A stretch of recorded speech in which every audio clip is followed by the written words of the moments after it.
Welcome back viewers. और बात हो रही है इस वक्त बड़े गेम की। मुस्तफ़ा कत्ल केस के अंदर बहुत सारे नाम सामने आ गए हैं, लेकिन हम जब माहिर कानून की बात करते हैं तो एक ही नाम इस वक्त सामने आ रहा है, वो हैं आबिद जमान साहब। सीनियर एडवोकेट हैं और इस केस को भी देख रहे हैं, डीपली भी इसके ऊपर वर्किंग कर रहे हैं। इनकी स्टडीज़ क्या कहती हैं, इन्होंने कितना फॉलो किया हुआ इस केस को शुरू दिन से, और अभी ये अरमुगान का केस देख रहे हैं या नहीं देख रहे हैं, इसकी भी हम ज़रा बात करेंगे। हमारे साथ सीनियर एडवोकेट हैं आबिद जमान साहब ऑन वीडियो कॉल।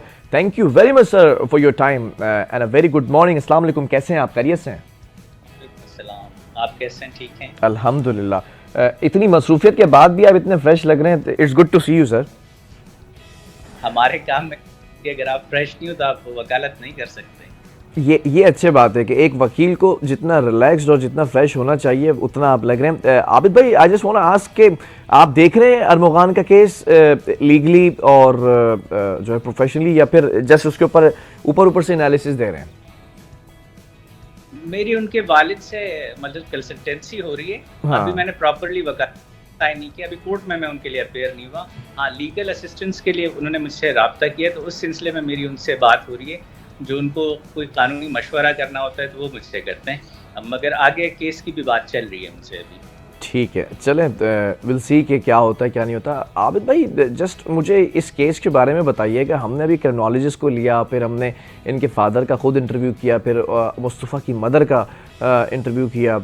आप इतने अरसे से इस केस को स्टडी कर रहे हैं, व्हाट डू यू थिंक कि ये केस किस तरफ जा रहा है और केस कहाँ तक जा चुका है? देखिए, मैं शुरू दिन से शुरू करूंगा इस केस के बारे में। मुस्तफ़ा के मर्डर के बारे में बात हो रही है।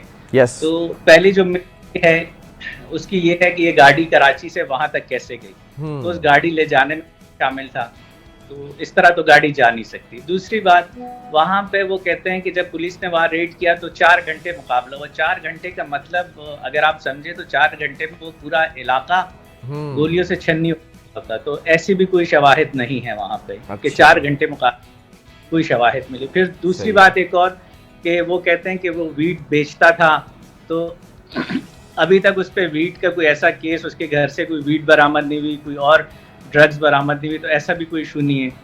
फिर एक और बात कि ये जो अरमकान है वो डब्बा चला रहा था या स्कैम कर रहा था, तो ऐसी भी अभी तक इन्वेस्टिगेशन भी सामने नहीं आई। तो जो इन्वेस्टिगेशन कत्ल के हवाले से चल रही है वो तो ऑन द वे सही है उनकी, जो वो कर रहे हैं।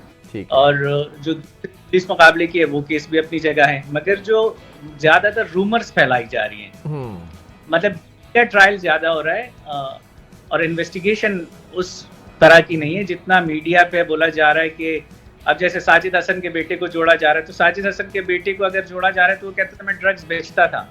तो ड्रग्स सेलिंग अलग होते हैं, ड्रग्स खरीदने वाले अलग होते हैं, तो इन दोनों में बड़ा फर्क होता है। इधर वो फर्क सारे खत्म कर दिए गए हैं। और इन्वेस्टिगेशन जो है वो हम अभी उस पर मैं इसलिए कोई कमेंट नहीं करता क्योंकि हो सकता है आगे हम इस केस को परसू करें, तो मैं अगर उसके लूप होल्स बताऊं तो वो फिर हमें आगे जाके, अगर मैं नहीं भी इस केस को चलाऊं, कोई और भी चलाएं, तो उनको नुकसान करेगा जो इस केस को आगे डील करेंगे। क्योंकि कोई भी वकील या कोई भी वो अपना डिफेंस किसी के सामने शो नहीं करता उस वक्त तक जब तक वो कोर्ट में चालान पेश ना करते। जब वो कोर्ट में चालान पेश करेंगे तो हम बताएंगे इस केस में क्या लूप होल्स हैं और क्या वो हैं। फिर एक इन्होंने अभी शिराज की स्टेटमेंट कराई, ठीक है, मीडिया चैनल पे। जी। अब शिराज की स्टेटमेंट कराने का मतलब इनका क्या मकसद है? मतलब अगर इन्होंने कराना तो 164 का स्टेटमेंट कराते, मीडिया पे स्टेटमेंट एक मुल्जिम का करा रहे हैं, किस कैपेसिटी में करा रहे हैं? अच्छा, खैर उस पे बड़े एतराज़ात हैं मुझे भी कि अकॉर्डिंग टू द कैमरा आप वो शक्ल नहीं दिखा सकते, रिवील कर सकते हैं, लेकिन वो शक्ल भी खैर उसकी दिखा के इंटरव्यू हुआ। ठीक है, इट्स ओके। मीडिया की हेल्प हमेशा ज़रूरी होती है और पुलिस इस वक्त जो काम कर रही है उसके अंदर बहुत चीज़ें उलझ चुकी थी। लेकिन आबिद भाई, मैं ज़रा जानना चाहूँगा, ये जो चीज़ें सामने आ रही हैं, एतराफ़ कर लिया है अरमुगान ने कि गैर कानूनी सॉफ्टवेयर हाउस भी था और फिर गैर कानूनी कॉल सेंटर था, फिर मंशियात की डीलिंग भी करता था, और फिर उसके ऊपर कुछ केसेस भी हैं पुराने मैरिजुआना के और कस्टम के। What was all about? पुराने केसेस का तो मेरी मतलब उस पर थे, वो मेरे उससे मेरा कोई कंसर्न नहीं है, मगर क्या अभी उस पर कोई नई एफआईआर कटी नारकोटिक्स के हवाले से? जो ये रेड हुए उसके बाद नहीं, क्या उसके खिलाफ FIA की FIR नहीं कटती, पहले इन्वेस्टिगेशन होती है, तो क्या कोई FIA ने इन्वेस्टिगेशन इनिशिएट की है? अभी तक जो मेरे इल्म में नहीं की गई। क्या कॉल्स कोई ऐसे सब पकड़े गए, कोई ट्रांजेक्शन्स पकड़ी गई? अभी तक ऐसी कोई चीज सरफेस नहीं हुई। तो बातें करना और है, मतलब अच्छा एक चीज और आबिद भाई, इनके वालिद साहब इसी सेट के ऊपर मेरे मॉर्निंग शो के आकर बैठे और उन्होंने ये कहा कि it's not all about murder case ना, वो तो डिनाई कर रहे हैं कि बच्चे ने मर्डर किया ही नहीं है ना। ठीक है, जब अदालत में प्रूफ होगा वी विल से कि कौन सच्चा था कौन झूठा था। वो एक ब्लैक बैग का जिक्र कर रहे हैं कि अरबोगान जब अरेस्ट हो रहा था, सरेंडर कर रहा था फायरिंग करने के बाद, तो उसने एक ब्लैक बैग अपनी वालिदा को दिया था और वो ब्लैक बैग गायब हो गया है, कहीं छिन गया है। वो बिलाल टेंशन कोई साहब हैं, वो उनके बड़े भाई के साथ होते हैं, आसिफ कुरैशी का नाम लिया, इन लोगों के नाम लेकर कहा कि बिलाल टेंशन, आसिफ जमील कुरैशी और अरबोगान की वालिदा, इन तीनों को उस ब्लैक बैग के बारे में पता। वो ब्लैक बैग गायब हो गया है। बार बार कह रहे हैं कि इंटेरोगेशन में वो ब्लैक बैग सामने रखेंगे, उसमें कोई लैपटॉप है, कोई कोड शोड इधर से उधर करने, ये क्या मामला है? Have you studied that? मैं असिस्ट करता हूँ उसमें ये है कि वो कह रहे थे कि उसमें अरबगान का अपना प्राइवेट लैपटॉप था। हाँ। उस बैग में उसके सिक्योरिटी कोड्स थे, उसमें घर के जो उसके मतलब पासवर्ड्स वगैरह, सिक्योरिटी इक्विपमेंट्स है उसके पासवर्ड्स वगैरह थे। तो उसके बारे में उनके कंसर्न्स हैं कि अरबगान का जो सॉफ्टवेयर हाउस है उसके सॉफ्टवेयर्स के कोड्स और दूसरी चीज़ें, मतलब उसके अपने पर्सनल चीज़ें उस बैग में। और दूसरी बात ये कि उन्होंने कहा कि ये जो लोग हैं ये उस वक्त गवाह थे उस वाक़े के। अच्छा, तो ठीक है। स्टेटमेंट्स क्या they had seen that black bag। जी जी, उन्होंने कहा कि ये जो लोग हैं इन लोगों की क्या अभी तक पुलिस ने 161 के स्टेटमेंट्स लिए हैं या नहीं लिए, क्योंकि उनका भी कंसर्न है कि इस केस में जाहिर सी बात है वालिद है तो उसका भी जानने का हक है कि इस केस में क्या हो रहा है, किसकी स्टेटमेंट्स हो रही हैं, क्योंकि उनका भी जो डिफेंस है तो वो भी उनकी भी स्टेटमेंट्स कराना चाहते हैं। ठीक है, तो एक उनके स्टेटमेंट्स कौन ले रहा है या ले भी रहा है या नहीं ले रहा, और अगर उनके स्टेटमेंट्स करवाने तो मैं कैसे कराऊं। तो हमने उस पर उनको खैर मशवरा दिया कि वो कैसे होगा, वो पे आ जाएंगी वो चीज़ें, तो वो बात चल रही है। ठीक है, if you need that statement, हमारे प्रोग्राम में बैठ के कोई 8 पॉइंट्स का पूरा इंग्लिश के अंदर वो स्टेटमेंट देकर गए, I will send you the clip as well. Abid भाई, मैं ज़रा जानना चाहूँगा, आप एक कॉम्पिटेंट और एक सीनियर एडवोकेट हैं, इस केस में ऐसा लग रहा है कि एक ड्रग माफिया के साथ कनेक्शन है तमाम बच्चों के और तमाम लोगों के। अब उनको जो है वो डिटेन तो किया जा रहा है, इन्वेस्टिगेट भी कर रहे हैं। कल 4 लड़के उठाएं, एक का नाम रिवील कर दिया, 3 के नाम रिवील नहीं हुए, हो सकता है और बहुत सारे लोग उठाए गए जिनकी रिविलेशन नहीं हो। लेकिन सवाल ये पैदा होता है कि ये वाकई एक ड्रग नेटवर्क को रिवील करने की कोशिश की जा रही है। देखिए, अगर मैं अभी डिफेंस है या कोई भी हाई सोसाइटी है उसके हवाले से बात करूं, तो ड्रग्स जो भी पार्टीज में जाते हैं वो ड्रग्स लेते हैं। ठीक है। अब उसमें अल्कोहल के पिल्स भी होती हैं, वीड भी होती है, बहुत तरह की ड्रग्स हैं जो लेते हैं। तो मैं माशरे से मतलब जनरल पब्लिक से एक अपील करूंगा कि अपने बच्चों पे नजर रखें कि उनकी स्टेटिंग कैसी है, उनकी सोबत कैसी है, और अगर वो पार्टीज में भी जाते हैं तो किन पार्टीज में जाते हैं। ठीक है। पार्टी में जहाँ ड्रग्स यूज होती है उनमें जाते हैं, पार्टीज बहुत तरह की होती हैं, तो उस पर अपने बच्चों पे नजर रखें। और ज़्यादातर हाई सोसाइटीज़ के, ये नहीं कि मिडिल क्लास के लोग नहीं जाते, जाते हर कोई है, जो भी अफोर्ड कर सकते हैं उन पार्टीज़ को हर कोई जाता है। मैं ये नहीं कहता कि अपर क्लास वाले लोग जाते हैं और मिडिल क्लास वाले नहीं जाते, ये अपॉर्चुनिटी की बात है। जिसको जो चीज़ अवेलेबल होती है वही उसको अवेल करता है। वो किसी को भी अवेलेबल होगी तो वो जाएगा उस पार्टीज़ में। मगर मेरा एक माशरे के मतलब मेरे भी बच्चे हैं, उन सब के लिए मशवरा कि अपने बच्चों पे नज़र रखें, उनकी गैदरिंग्स पे, उनके क्या वो कोई नशे में एडिक्ट है, अगर उसके पास कोई मतलब इस केस में जैसे ये हो रहा है कि अगर उनके पास कोई गाड़ी है तो उनके पास अगर पैसे आ रहे हैं तो उनसे पता करके बेटे तुम्हारे पास ये पैसे कहाँ से आ रहे हैं या तुम ये नशा, उनकी हरकतों पे नज़र रखें। तो ये माँ बाप का भी वो बनता है एक।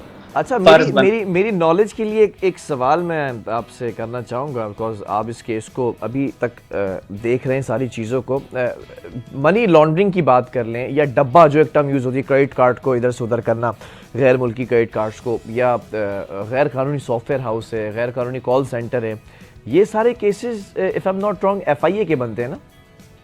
जी FIA की बनते हैं। और अगर ये सारे केसेस का एतराफ़ हो गया है तो अब तक मेरी नॉलेज के मुताबिक, नाक़िस मालूमात के मुताबिक, FIA आ चुका होगा, FIR हो चुकी होगी, इंटेरोगेशन शुरू हो गई होगी? नहीं, ऐसा कुछ भी नहीं है। मैंने आपसे इसीलिए कहा, शुरू में मैंने आपसे यही कहा कि ये बातें हो रही हैं, अभी तक ऐसा कुछ भी नहीं हुआ। और FIA भी प्रॉपर इंक्वायरी करती है। यस। FIA ऐसा नहीं करती कि FIR काट देती है और फिर इंक्वायरी करती है। FIA में पहले प्रॉपर इंक्वायरी होती है और इंक्वायरी के बाद FIR लॉन्च होती है। तो जब तक, जहाँ तक मुझे पता है, अभी तक कोई मनी लॉन्ड्रिंग का या इस तरह की कोई चीज़ आई नहीं है, ना ही FIA ने अभी तक कोई इंक्वायरी इनिशिएट की है। ये सिर्फ मतलब टॉक शोज में हाइप क्रिएट करने के लिए कि डब्बा है। ठीक है, ठीक है, आई गॉट यू। अच्छा, दूसरी चीज़, अब आ जाता है एतराफ़ी बयान के ऊपर। ये जो शिराज का एतराफ़ी बयान है, उसके बाद अरमग़ान का भी एतराफ़ी बयान है। ये जो पूरा तरीक़े वारदात बताया है कि ऐसे मारा, ऐसे किया, ऐसे हिट किया और ऐसे डिग्गी में डाला और ले गए, उसके बाद फिर वो हम वहाँ पे जला कर आ गए, and then we came back by walk, और फिर बाय वॉक के साथ साथ फिर आगे गए। डू यू थिंक सो आपने इसके एलिबाइज को करने की कोशिश की, मैच करने की? कोई ANPR से या कहीं से कोई फुटेजेस आने की शवाहिद मिले कि ये जो बात कह रहे हैं उस टाइम के अंदर वहाँ ये प्रूफ हो रहा है? एक छोटी सी बात कहूँगा आपसे। मैंने शिराज का स्टेटमेंट सुना, वो कहता है कि हम नॉर्दर्न लियारी एक्सप्रेसवे से गए और जो उसके वालिद हैं मुस्तफ़ा साहब के, उन्होंने कहा कि ये लोग दूसरे रोड से गए। अब इन दोनों की स्टेटमेंट्स में खुद तज़ाद है, ये अपना केस खुद ख़राब कर रहे हैं। और एक बात और, वो कहते हैं कि मुस्तफ़ा तो जिंदा था, बलूचिस्तान में उसका इंतकाल हुआ है। तो ये तो फिर प्लेस ऑफ इंसिडेंट तो चेंज ही हो गया, मर्डर का प्लेस तो चेंज ही हो गया। तो ये इस तरह की बातें करके अपना केस खुद खराब कर रहे हैं। कौन खराब कर रहे हैं? मतलब जो भी उसमें मतलब इस तरह की बातें कर रहे हैं। अगर पुलिस कर रही है, कल को ये शिराज जो है, ये कोर्ट में आके कह देगा कि मुझसे जबरदस्ती प्रेशर में लेके स्टेटमेंट लिया गया था। अच्छा। तो फिर इनका स्टेटमेंट कहाँ खड़ा हुआ है? नल एंड वाइड हो जाता है वो स्टेटमेंट। चलें, गुड टू सी यू। और इंशाल्लाह मैं उम्मीद करता हूँ कि आपको दोबारा हम प्रोग्राम के अंदर लेंगे, ज़रूरत पड़ेगी, और आप एक बहुत कॉम्पिटेंट एक शख्सियत है। इंशाल्लाह जो भी होगा इंसाफ के तकाज़ों को पूरा करते हुए होगा। Thank you very much. Abid Zaman साहब सीनियर एडवोकेट हमारे साथ मौजूद थे। ओके जी viewers, we have shown you every side, every single angle of this case.